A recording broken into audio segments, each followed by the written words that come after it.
In this video, we're going to be talking about how to use the First Citizens mobile application completely. So let's get straight into the video. First things first, simply go ahead and enroll in online banking. Before using the app, you must be registered for First Citizens online banking, which is often done on a computer or the branch itself. Once you've done that, simply go ahead and search for First Citizens mobile banking application and in the App Store or Google Play and install it. Once you've done that, simply go ahead and sign up or enroll and then enter your registered mobile number or account number, then provide the activation code sent via SMS.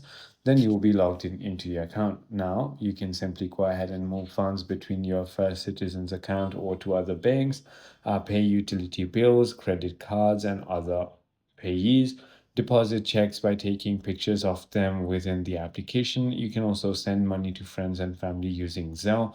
Also activate freeze or unfreeze or order replacement on debit or credit cards. I hope this video clarified everything that you needed to know. If it did, hit that like button and I'll see you on the next one.